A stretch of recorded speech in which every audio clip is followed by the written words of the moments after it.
Kenapa saudara? Karena Tuhan sudah memenangkan pertandingan dalam kehidupannya bagi kita. Tuhan memberikan contoh, dia mati dan dia hidup untuk kita. Itulah pertandingan terakhir Tuhan buat kita. Dia memberikan kemenangan bagi kita dengan kebangkitannya. Nah saudara, bagaimana supaya kita menang? Menang bersama Kristus, ya. Firman Tuhan pada sore hari ini berjudul Menang bersama Kristus. Ada banyak orang ketika mengalami persoalan, tantangan hidup, belum sampai mengalami yang namanya kemenangan. Yang Tuhan inginkan kita mengalami kemenangan itu secara terus-menerus. Bukan sebentar menang, sebentar kalah. Sebentar menang, sebentar kalah. Tidak, saudara.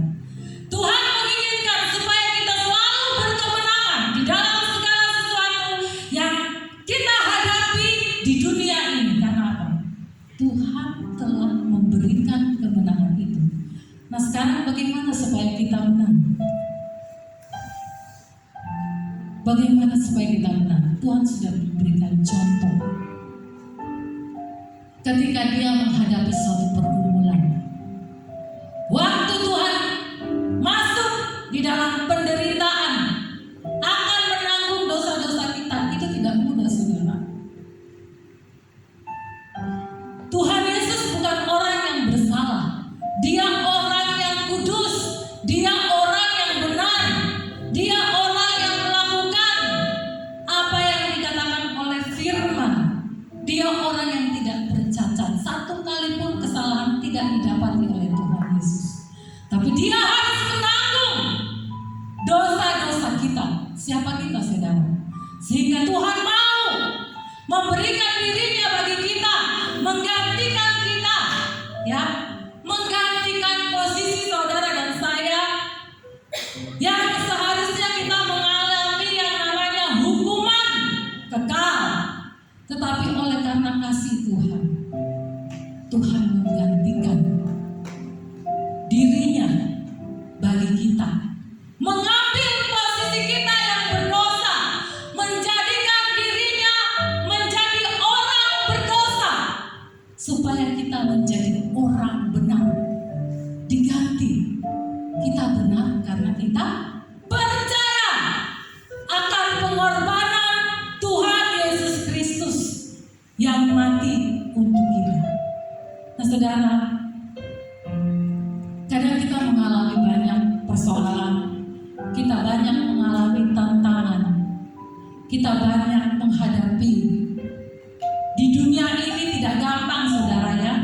Banyak persoalan, banyak pergumulan, apalagi hari-hari ini, benar? Bagaimana kehidupan hari-hari ini tidak gampang, saudara. Karena itu penggenapan firman Tuhan. Nah saudara, Tuhan ingin kita menang. Tuhan ingin saudara dan saya menang. Karena Tuhan sudah memenangkan pertandingan sampai akhir.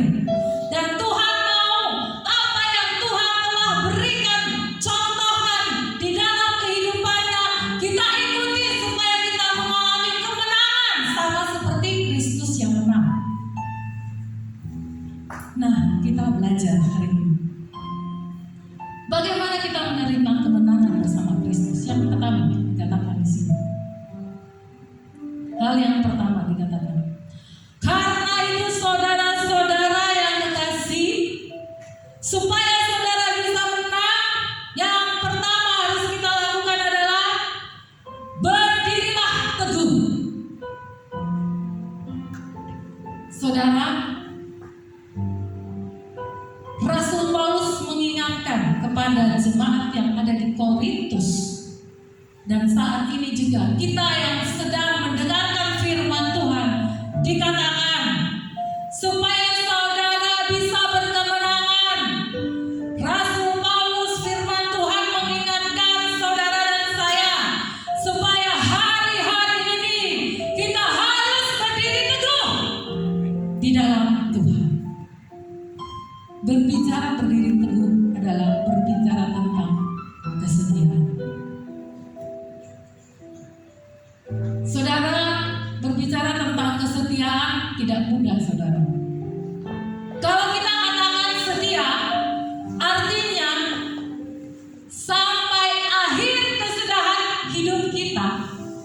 baru selesai masa yang namanya ujian atau kemenangan yang akan kita raih, kemenangan terakhir setelah akhir kehidupan kita.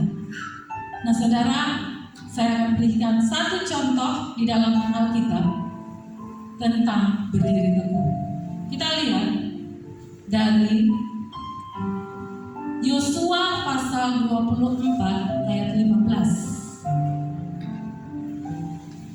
Coba kita lihat Yosua pasal 24 ayat yang ke-15. Dikatakan di sini firman Tuhan, tetapi jika kamu anggap tidak baik untuk beribadah kepada Tuhan, pilihlah pada hari ini kepada siapa kamu akan beribadah. Allah yang kepadanya nenek moyangmu beribadah di seberang sungai Efrat, atau Allah orang Amori yang negerinya kamu diami ini. Tetapi aku dan seisi rumahku, kami akan beribadah kepada Tuhan. Nah saudara, salah satu contoh kesetiaan, salah satu contoh bagaimana Yosua itu adalah orang yang teguh berdiri di dalam kebenaran. Nah saudara, kita belajar sama seperti Yosua. Saudara, bangsa Israel ini bangsa yang dikatakan tegar tengkuk, bangsa yang selalu melawan kepada Tuhan, bangsa yang selalu memberontak kepada Tuhan. Padahal bangsa ini adalah bangsa pilihan, di mana mereka melihat berbagai macam mujizat yang dahsyat, yang luar biasa, yang mereka hadapi, yang mereka alami di depan mata mereka. Ya, bangsa ini secara mata jasmani melihat Tuhan dengan nyata. Hari ini mungkin kita melihat Tuhan tidak seperti bangsa Israel pada waktu itu. Kita melihat Tuhan melalui tanda dan mujizat. Firman Tuhan perjanjian baru, Tuhan Yesus melakukan mujizat, menyembuhkan orang sakit, memberi makan beribu-ribu orang, ya, dan melakukan banyak hal, mujizat, kesembuhan. Kerasukan setan dibebaskan sehingga bisa kembali menjadi orang yang normal. Orang yang sakit, orang yang mati bangkit. Itu tanda-tanda mujizat di mana kita melihat kuasa Tuhan yang bekerja pada waktu zaman Tuhan Yesus. Nah tetapi kalau pada zaman dahulu mereka lihat penyertaan Tuhan di mana api bisa berjalan di depan mereka, saudara. Tiang awan, tiang api berjalan bersama dengan mereka. Ketika tiang api berjalan, mereka berjalan. Tiang api, tiang awan berjalan. Tetapi kalau tiang api, tiang awan stop, tidak berjalan, mereka juga tidak berjalan. Bayangkan, saudara. Tetapi itu tidak membuat iman mereka itu teguh kepada Tuhan. Setiap hari mereka melihat mana turun. Mereka makan makanan malaikat.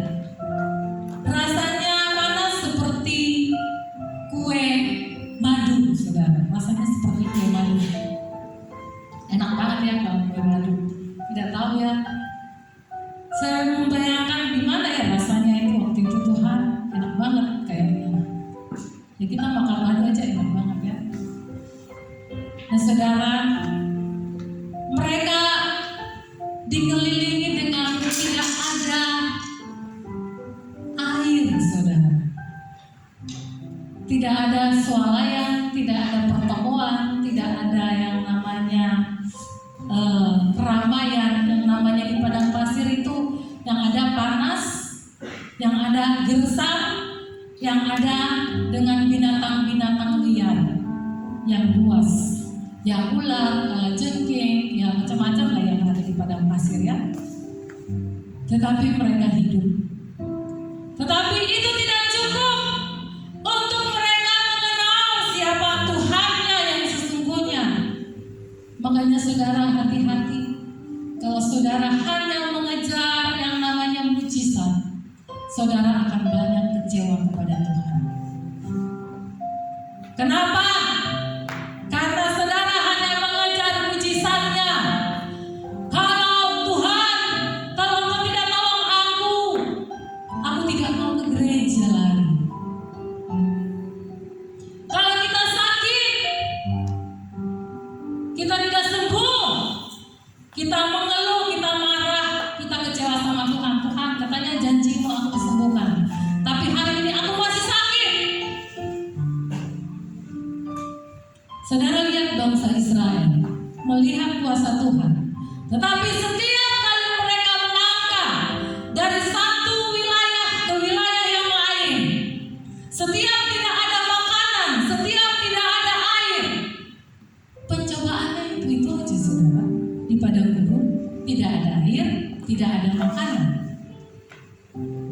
Tetapi apa yang mereka lakukan?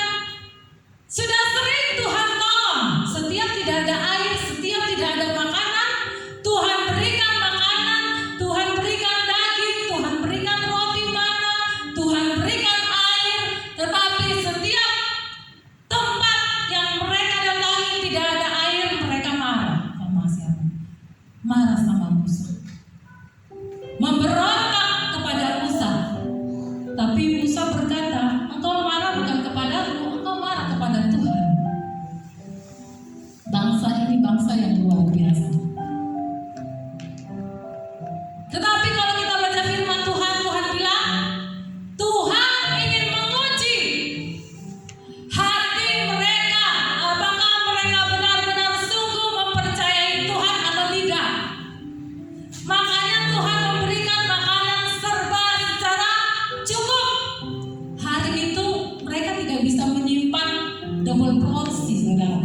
Satu hari mereka mengambil satu gomer, satu tempat ya, untuk satu keluarga, satu orang. Ya saudara, tidak boleh ambil double porsi. Kalau mereka ambil lebih, mereka simpan sampai besok, besoknya busuk. Kecuali kalau hari Sabat, hari ke-6, karena pada hari ke-6 tidak ada yang mana turun lagi, tidak ada yang namanya mana turun. Jadi hari itu makanan itu cukup untuk hari itu, dari pagi sampai malam. Besok ambil lagi, tidak bisa menyimpan saudara. Nah saudara, Yosua, kenapa saya katakan dia teguh tetap berdiri? Karena Yosua setia kepada Musa.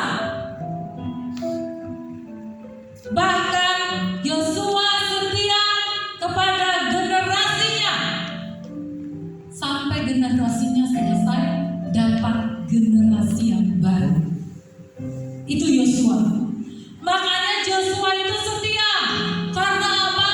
Yosua, satu generasi Yosua itu habis di masa padang gurun. Tidak ada satupun yang hidup, cuma 2 orang saudara. Cuma Kaleb sama Joshua.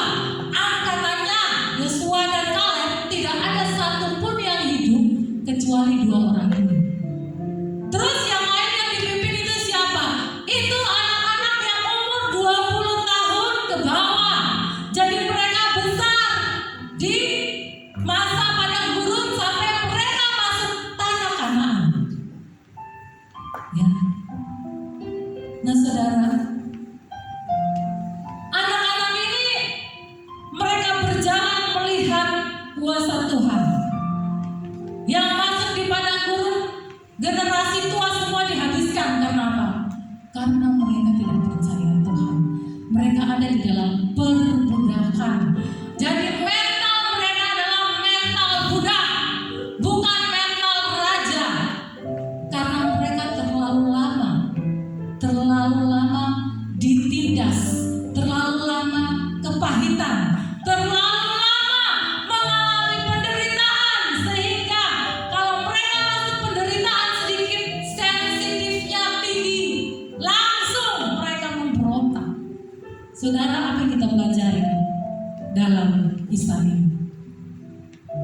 Jangan sampai kita menjadi orang-orang yang terlalu masuk dalam penderitaan yang terlalu berkepanjangan sehingga kita menjadi orang-orang yang sakit hati. Ini orang-orang kepahitan. Jadi generasinya Joshua itu generasi yang pahit karena terlalu lama mengalami penindasan dari bangsa Mesir. Nah, pada waktu mereka mau keluar, saudara, mereka lebih ditindas, lebih kejam sebelum mereka keluar. Saudara, kalau saat ini saudara mengalami satu persoalan yang begitu sulit, mungkin hari-hari ini kita mengalami suatu persoalan yang kita tidak bisa, sudah tidak ada jalan, mungkin jalan buntu dalam kehidupan kita. Kita sudah berdoa, kita sudah puasa, kita sudah melakukan kebenaran, tapi kita tidak melihat ada jalan, ada pertolongan daripada Tuhan. Jangan kita kecewa, saudara. Kita harus tetap percaya. Kita harus tetap setia. Yang Tuhan inginkan adalah kesetiaan. Karena pada waktu itu, saudara, bangsa Israel, ketika mereka akan dibebaskan keluar dari masa yang begitu sulit, kekejaman yang begitu ditingkatkan oleh bangsa Mesir, karena waktu itu Musa pergi menghadap Firaun untuk membawa bangsa ini keluar. Pada waktu itu mereka diperbolehkan dikasih jelai untuk mereka makan, dan mereka disuruh kerja membuat batu untuk pembangunan di wilayah bangsa Mesir. Tapi pada waktu itu Musa datang, mereka tidak dikasih jelai. Tuhan ingin membebaskan, tetapi pada akhir pertolongan mereka tambah parah. Mungkin kita berdoa, tapi bukan tambah baik kehidupan kita. Tapi yang saudara alami mungkin tambah kacau, tambah tidak ada jalan, tambah sakit, tambah parah persoalan kita. Tapi saudara, tetap bertahan. Kita lihat sedikit waktu yang Tuhan berikan, karena tinggal sedikit mereka akan dibebaskan. Setelah itu, saudara, apa yang terjadi? Tuhan keluarkan mereka dari tempat itu, dari tanah perbudakan bangsa Mesir. Apa yang dilakukan Tuhan? Waktu Tuhan bawa mereka keluar tidak dengan tangan kosong, saudara. Mereka diberikan emas, mereka diberikan perak, mereka diberikan pakaian. Pada waktu itu bangsa Israel memberikan apa yang dibutuhkan oleh bangsa Israel, sehingga waktu mereka dalam perjalanan masa padang gurun, mereka bisa menggunakan hartanya untuk kehidupan mereka, masa perjalanan mereka. Jadi saudara, ketika engkau dan saya masuk di dalam padang gurun, percaya Tuhan tidak tinggalkan kita. Engkau tidak akan dibiarkan tangan kosong, karena Tuhan akan memberikan apa yang menjadi kebutuhanmu. Waktu dalam perjalanan engkau disertai oleh Tuhan, bahkan di masa padang gurun, kita akan melihat kuasa Tuhan yang besar, kuasa Tuhan yang tidak pernah kita pikirkan akan terjadi dalam kehidupan kita. Itu Tuhan kita. Oleh karena itu, mari kita belajar. Tuhan katakan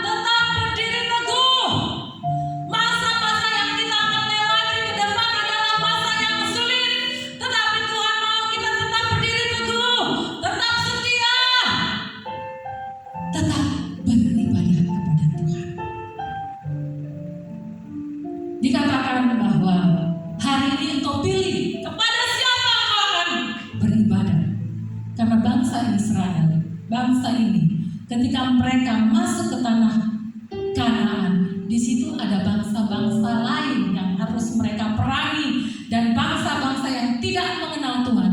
Mereka menyembah kepada Allah-Allah lain. Mereka menyembah kepada pohon, kepada berhala-berhala, kepada matahari, kepada tanah kesuburan, kepada dewa-dewa yang sebenarnya dilarang oleh Tuhan untuk menyembah kepada dewa-dewa itu. Hari ini, waktu kita mengalami kesulitan, apakah kita bergeser dari iman kita? Apakah kita tetap teguh mencari Tuhan? Atau kita mencari orang-orang yang dapat menolong kita, yang dapat mendukung kita, yang dapat mempercepat proses perjalanan kita supaya kita melihat pertolongan? Karena kita sudah didesak dari dua sisi, ke depan salah satu, ke belakang salah, ke kiri ke kanan kita dijepit di tengah-tengah. Sudah tidak ada jalan untuk kita. Nah saudara, disinilah Tuhan mau melihat siapa kita sesungguhnya. Apakah kita tetap berpegang kepada Tuhan? Apakah kita tetap datang kepada Tuhan? Apakah kita tetap berdoa kepada Kristus yang adalah satu-satunya Tuhan yang kita percayai? Mungkin hari ini kita tidak susah, mungkin kita punya berkelebihan, tapi kita punya berhala-berhala yang lain. Berhala apa itu? Pekerjaan kita. Waktu kita habiskan dengan pekerjaan kita mencari uang. Mencari uang tidak salah saudara, tapi kalau sudah menjadi prioritas yang terutama dalam kehidupan kita, sehingga tidak ada waktu untuk beribadah, tidak ada waktu untuk bersekutu dengan Tuhan, itu merupakan berhala yang akan membawa kita jauh daripada Tuhan. Hati-hati saudara. Iblis ingin supaya kita jauh dari Tuhan. Iblis ingin supaya kita tidak datang bersekutu kepada Kristus, supaya kita tidak beribadah. Waktu kita jauh dari Tuhan, iblis mulai memasuki kehidupan kita, membuat hati kita menjadi tawar, sehingga apa yang kita inginkan itulah yang akan kita kerjakan. Kesenangan duniawi. Apalagi saudara, HP kita. Berapa banyak dari kehidupan, ini adalah satu berhala. Berapa banyak dari kehidupan kita? Berapa banyak waktu, coba saudara hitung, berapa banyak waktu saudara di depan HP saudara dengan saudara membaca, merenungkan firman Tuhan. Coba saudara evaluasi. Hati-hati. Dan hari-hari ini melihat komentar dari orang mengikuti semua keadaan-keadaan, tapi lupa untuk berhubungan dengan Tuhan. Ada masalah, bingung kenapa begini. Ada sesuatu terjadi, kita marah sama Tuhan, kita kecewa sama Tuhan. Tidak usah pergi ke gereja, sama saja. Orang di gereja juga sama seperti itu. Saudara, kita ke gereja bukan karena orang, bukan karena pendeta, bukan karena gembala, bukan karena siapa di gereja ini saudara. Saudara datang ke gereja ini karena saudara membutuhkan Tuhan. Saudara tidak ada di tempat ini karena saudara sadar bahwa aku membutuhkan Dia. Saya datang untuk bersekutu dengan Tuhan, bukan karena manusia. Karena banyak manusia, kita bisa ada di tempat ini, tapi kita bisa saling mengecewakan, benar? Kita bisa saling mengecewakan karena apa yang di dalam pikiran kita seharusnya begini, seharusnya begitu, sebenarnya dia harusnya begini. Kita menuntut banyak orang untuk melakukan seperti yang kita inginkan, tapi itu tidak mungkin saudara, karena setiap masing-masing orang ada sesuatu yang Tuhan berikan, ada sesuatu yang dikerjakan seturut dengan panggilannya masing-masing. Kita tidak bisa menuntut orang harus seperti kita.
itu akan buat kita stres. Stres lihat anak tidak berubah, stres lihat orang tua tidak berubah, stres lihat istri, anak tidak berubah. Akhirnya kita tidak mau lagi berdoa, tidak mau bersekutu kepada Tuhan. Seharusnya kalau kita cinta Tuhan, kita lihat mereka ada kasih, sehingga setiap hari kita bersekutu Tuhan. Selamatkan anakku, selamatkan suamiku, selamatkan istriku, selamatkan mertuaku, selamatkan orang-orang yang ada di dalam kehidupanku.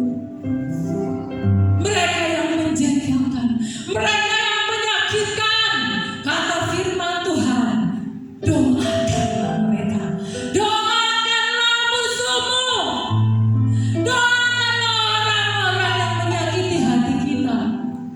Itu yang Tuhan mau. Mari kita belajar setia. Jangan kita mundur, jangan kita pergi menjauh dari Tuhan karena situasi yang membuat hati kita lemah sehingga kita tidak bisa berdiri benar.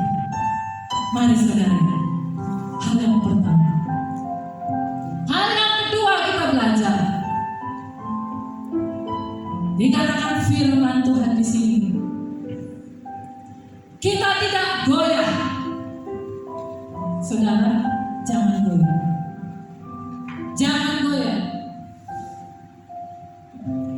Berdirilah teguh, jangan goyah. Kenapa dikatakan tidak jangan goyah? Karena ada banyak hal yang akan menggoyahkan iman kita, yang akan membuat iman kita goyah, yang akan membuat kita takut, yang akan membuat kita bimbang, yang akan membuat kita khawatir. Karena situasi-situasi saat ini yang kita lihat, yang sangat mengerikan. Makanya Tuhan bilang, firman Tuhan katakan, teguhlah hatimu, jangan goyah. Mari kita lihat salah satu contoh dalam firman Tuhan. Sadrak, Mesak, dan Abednego di Daniel 3 pasal 16. Coba kita lihat. Daniel 3 ayat 16 sampai 18. Apa yang dikatakan oleh firman Tuhan dari ketiga orang ini? Ayat 16 sampai ayat yang ke 18. Lalu Sadrak, Mesak, dan Abednego menjawab Raja Nebukadnezar, tidak ada gunanya kami memberi jawab kepada Tuanku dalam hal ini. Jika Allah kami yang kami puja sanggup melepaskan kami, maka Ia akan melepaskan kami dari perapian yang menyala-nyala itu dan dari dalam tangan-Mu, ya Raja. Tetapi perhatikan ayat 18. Ini tidak gampang. Tetapi seandainya apa? Seandainya apa, saudara? Tidak. Artinya tidak di sini Tuhan tidak menolong kami dari perapian yang menyala-nyala. Hendaklah Tuanku mengetahui, ya Raja, bahwa kami tidak akan memuja dewa Tuanku dan tidak akan menyembah patung emas yang Tuanku dirikan. Saudara, ini adalah gambaran orang yang tidak goyah. Kenapa, saudara? Mereka sudah diperhadapkan dengan yang namanya kematian. Pilihannya tidak ada yang lain, menyembah hidup. Tetapi kalau tidak menyembah, pilihannya mati, masuk dalam perapian yang menyala-nyala. Tetapi yang hebat dan luar biasa, iman mereka tidak goyah. Apa yang dikatakan? Kalaupun Tuhan tidak sanggup, artinya kalau kami tidak ditolong oleh Tuhan,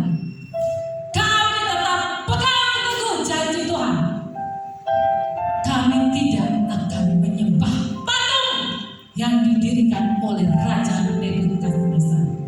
Saudara, bagaimana dengan